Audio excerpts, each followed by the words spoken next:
আপনারাও এখানে আসলে পাইলেও পাইতে পারেন সোনার রত্ন হীরা জহরত।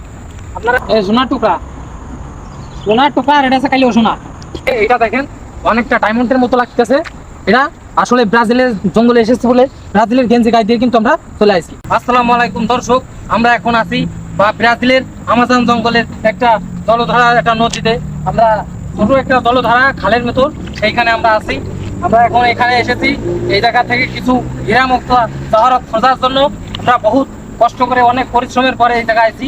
এখন এই যে বাড়ি দেখতে পাচ্ছেন, এই যে ছোট ছোট ঝর্ণার মতো পানি বয়ে যাচ্ছে, এগুলোর ভিতরে আছে মুক্তা, মণি মুক্তা পাওয়া যাবে। আমরা সেটাই খোঁজার জন্য এখানে আসছি। এই যে দেখেন আমরা খুঁজতে লাগতে আছি। এমনকি ছোট ছোট ডায়মন্ড পেতে পারে। আমরা এই যে খোঁজার জন্য লাগিয়েছি। আমরা এখানে টিম ধরে এসেছি, অনেকে আছে, সবাই ওইদিকে চলে গেছে। আমি একটু এদিকে আইছি পাওয়ার জন্য, মানে ওরা ওইদিকে খুঁজতে আছে, আমরা এদিকে খুঁজতে আছি। এখন পাইলেও পাই যেতে পারি ডায়মন্ড। আমরা খোঁজার তালে আছি না ভাই। যেটা এই সোনার টুকরা আর এটা কাইলেও সোনা। সোনা আর এটা কাইলেও সোনা। এটা হচ্ছে পাথর, পাথর কল আছে তুই এটা হচ্ছে হীরা। এই না পাথর,